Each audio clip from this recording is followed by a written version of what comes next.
नमस्कार, मैं हूं पवन त्यागी। जम्मू कश्मीर की राजनीतिक party Jammu Kashmir democratic freedom party उसको 5 साल के लिए बैन कर दिया गया है। गृह मंत्रालय का यह कदम इसलिए उठाया गया कि शब्बीर शाह की ये जो राजनीतिक पार्टी है ये जब से बनी है तभी से 1988 से देश विरोधी एक्टिविटी में लिप्त है और ये हमेशा मांग करती रही है कि कश्मीर को भारत से अलग आज़ाद कर दिया जाए, हमारी एक अलग सरकार हो और हम इसको इस्लामिक राज्य बनाएंगे और उसकी घोषणा करेंगे। सेना पर पथराव करने का काम ये शब्बीर शाह के नेतृत्व में होता रहा है। जब भी कभी आतंकवादियों पर कोई घटना हुई है और सेना आतंकवादियों पर कार्रवाई करती है, ये अपने कार्यकर्ताओं को लेकर के हुजूम और वहां सड़कों पर हंगामा करना, पथराव करना, ये देखा गया है। जिस तरह की कार्रवाई गृह मंत्रालय ने की है, अभी 5 साल के लिए इस पार्टी को बैन लगाया गया है। शब्बीर शाह तो जेल में है, आपको पता ही है। तो यूएपीए की धारा 3 के उपधारा 1 के तहत ये गैर कानूनी घोषित कर दी गई है और अब इसके तहत जितना भी पार्टी का जो कार्यालय है, अभी तो 5 साल के लिए इसको क्योंकि गैर कानूनी बताया गया है तो इसकी प्रॉपर्टी भी जब्त कर सकती है गृह मंत्रालय और इसके अलावा फंडिंग में जो भी पैसे मिले हैं उसको भी जब्त किया जा सकता है। ये अभी कयास लगाए जा रहे हैं, लेकिन इसको 5 साल के लिए गैर कानूनी घोषित कर दिया है। आपको बता दें, शब्बीर शाह अहमद की पार्टी है। शब्बीर अहमद शाह ने ये 1998 में पार्टी का गठन किया था और तभी से पाकिस्तान जिंदाबाद जैसे नारे ये हमेशा खुलकर लगाते रहे हैं। भारत विरोधी भाषणबाजी करना, कश्मीर में लोगों को भड़काना और आतंकवादियों का पक्ष लेना, जो पाकिस्तान के आतंकवादी भाषा बोलते हैं उसी भाषा को बोलना और सेना और सरकार के विरुद्ध हमेशा उकसावपूर्ण कार्रवाई करना।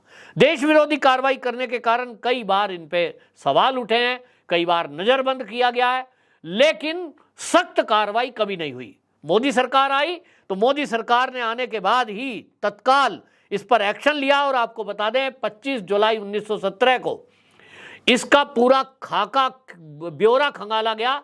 ईडी को यह काम दिया गया कि यह व्यक्ति जिस तरह की भाषा बोल रहा है, एक शंका जाहिर की जा रही थी कि जरूर इसको कहीं ना कहीं से फंडिंग आ रही है इस देश विरोधी काम करने के लिए। ईडी ने जब जांच की तो पाया कि कई देशों से ये पार्टी के फंड में चंदा आ रहा है और उस चंदे का ही ये दुरुपयोग कर रहे हैं। उस पैसे को पार्टी का चंदा बताकर और उसके बाद पार्टी के लोगों को देना बताकर, यानी हमारा पार्टी का कार्यकर्ता है साहब इसको दे रहे हैं, वो दे रहे थे आतंक विरोधी जो गतिविधि करने वाले वहाँ एजेंसियां हैं, चाहे वो सीआरपीएफ है, चाहे वो सेना है, फिर चाहे वो जम्मू कश्मीर की पुलिस है, उसके विरुद्ध लोगों को भड़काना, उसके ऊपर पथराव करना, उनके विरुद्ध नैरेटिव चलाना, उसके लिए उस पैसे का इस्तेमाल कर रहे थे।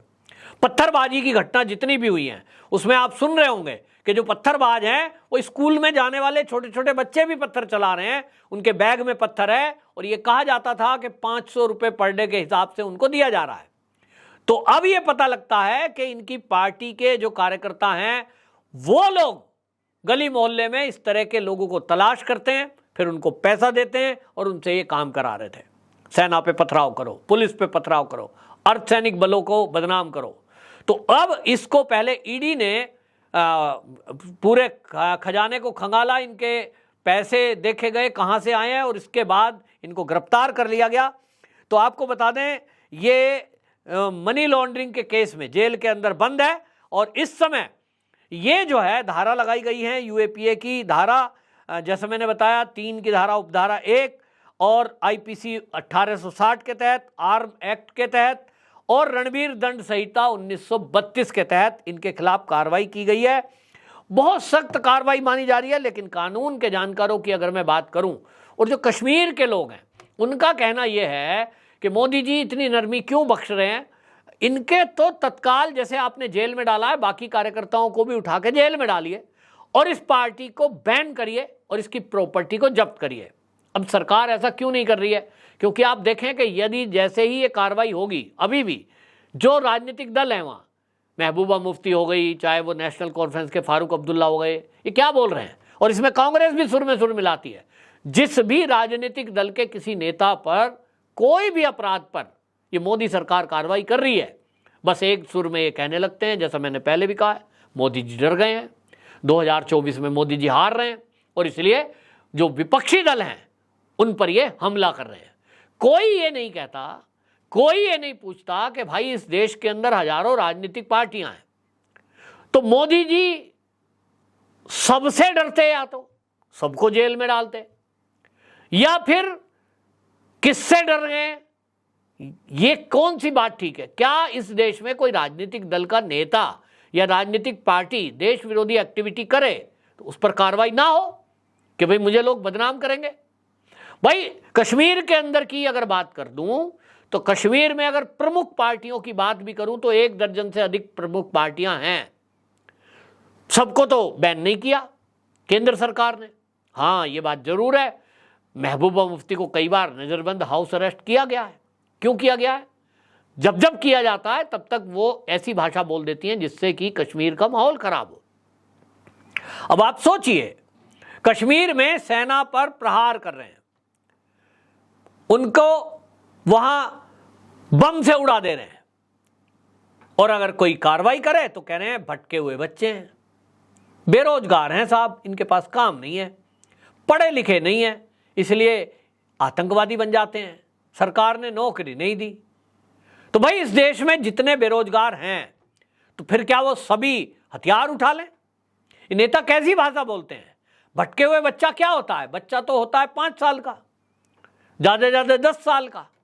10 साल के ऊपर तो फिर उसकी जवानी शुरू हो जाती है, और कोई 30, 35, 40 साल के एक खूंखार आतंकवादी को भटका हुआ बच्चा कहकर अगर उसकी तरफदारी ले रहा है तो उसकी बुद्धि को सोचो, या तो उसकी षड्यंत्र को सोचने की बात है।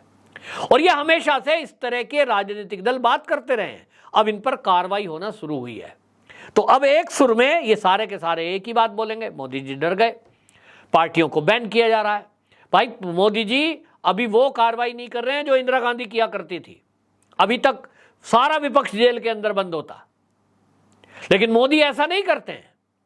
जिनके खिलाफ कोई कार्रवाई करने का कारण मिलता है, कानूनन कोई अधिकार बनता है, तब एजेंसियां अपना काम करती हैं, सारे सबूत जुटाए जाते हैं। क्योंकि आज तो हालत यह है कि मोदी जी अच्छा हो या बुरा जो भी कदम उठाते हैं, सब लोग सुप्रीम कोर्ट पहुंच जाते हैं। सुप्रीम कोर्ट में तत्काल हियरिंग हो जाती है, उनको तुरंत सुनवाई के लिए तारीख मिल जाती है, और जज साहब कह देते हैं ले आओ भाई सारा कच्चा चिट्ठा बताओ हमें क्या कारण था। अब ये हर आदमी का अधिकार है वो कोर्ट में जाए, और कोर्ट का अधिकार है कि वो सरकार से पूरी जांच पड़ताल करे। लेकिन क्या आम आदमी को इस तरह की छूट है? राष्ट्रभक्तों को इस तरह की छूट है? नहीं। हम देखते हैं कई सारे ऐसे लोग हैं कि जिनको न्याय मिलने में जीवन बीत गया है, सुप्रीम कोर्ट में तारीख पे तारीख नहीं मिलती है, तो उनको तारीख तक पहुंचने का मौका नहीं मिलता भाई। लेकिन इस तरह के लोग जिनके पास पैसा है, जिनके पास बड़े बड़े वकील हैं, वो देश विरोधी एक्टिविटी भी करेंगे और तत्काल उनको राहत भी मिल जाती है। तो कानून ऐसे हैं। अब आप देखिए इनके ऊपर भी जो कानून लगाए, आर्म्स एक्ट, 1932 की धारा, आईपीसी की धारा, इतने पुराने कानून हैं, आज के परिप्रेक्ष्य में उनका कोई मतलब नहीं है, और इसलिए इस मोदी सरकार ने उनको बदलाव किया है। अभी बदलाव होना बाकी है, इम्प्लीमेंट होना बाकी है, अभी तो सदन के पटल पर रखा है, लेकिन लोग कह रहे हैं कि इनके खिलाफ कार्रवाई बहुत ज़रूरी है। और जिस तरह से कश्मीर में अब शांति की बहाली हुई है, आतंकवाद वहाँ बिल्कुल ख़त्म हो गया है। इक्का दुक्का घटनाएं होती हैं, वो तो होती रहेंगी, और वो हर देश में होती हैं, लेकिन हमारी सेना अलर्ट मोड पर है। कश्मीर के अंदर अर्धसैनिक बल बहुत कड़ी तपस्या कर रहे हैं, 12-12 घंटे खड़े होकर के वहाँ ड्यूटी देना मैंने खुद अपनी आंखों से देखा है। गली मोहल्ले में नज़र भी बनाए रखना, अपनी जान को भी सुरक्षित करना, और ना पानी ना खाना, लेकिन वो कश्मीरियों की सुरक्षा और वहाँ पर्यटकों की सुरक्षा के लिए अर्धसैनिक बल कड़ा पहरा देते हैं, जिसके कारण आज वहाँ शांति बहाल हुई है।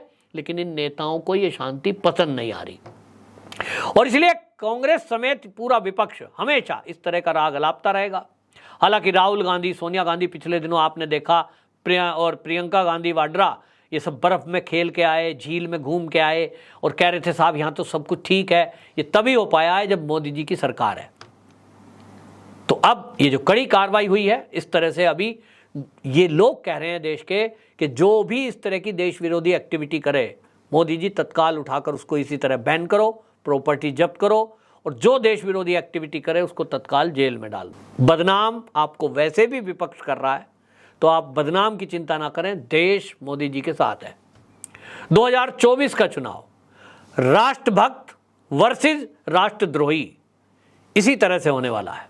आप मेरी बात आज नोट कर लेना। और इसलिए मोदी जी एक राष्ट्रभक्त प्रधानमंत्री के रूप में हैं और पूरे इस देश के 140 करोड़ आबादी में आज की डेट में अगर मैं कहूंगा कि राष्ट्रद्रोही तो वो 10 करोड़ भी नहीं है। सब देश को प्रेम करने वाले हैं, देश को चाहने वाले हैं। और जब हकीकत पता लगती है, लोग अपनी बुद्धि से परखते हैं कि ये जो आज की सरकार है क्या ये बेहतरीन काम कर रही है, तो आप देखें कश्मीर एक अपने आप में उदाहरण है। किस तरह से कश्मीर में शांति बहाल इस सरकार ने की है। राजनीति करनी होती तो हिंदू मुस्लिम करने के लिए कश्मीर सबसे अच्छा है। जब टारगेट किलिंग हो रही थी, हिंदू मारे जा रहे थे चुन चुन कर, अगर ये सरकार जिस पर कांग्रेस आरोप लगाती रही है कि ये हिंदू मुस्लिम कराती है, दंगे कराती है, तो कश्मीर में दंगे कराना तो बहुत आसान था। सेना को आदेश दे देते, मारो, 100 मार दो, 200 मार दो, कह दो जी आतंकवादी गतिविधि में शामिल थे। तो उस टारगेट किलिंग के समय में भी सरकार ने बहुत गंभीरता से, धैर्य से काम लिया, कानून सम्मत बात की और इसी तरह से शांति को भंग नहीं होने दिया। ये उदाहरण है कि सरकार के मंसूबे देश को आगे ले जाने के हैं, देश में सबको साथ लेकर चलने के हैं। और इसीलिए मोदी जी का नारा है सबका साथ, सबका विकास, सबका विश्वास और सबका प्रयास। आपकी क्या राय है कमेंट बॉक्स में जरूर बताएं।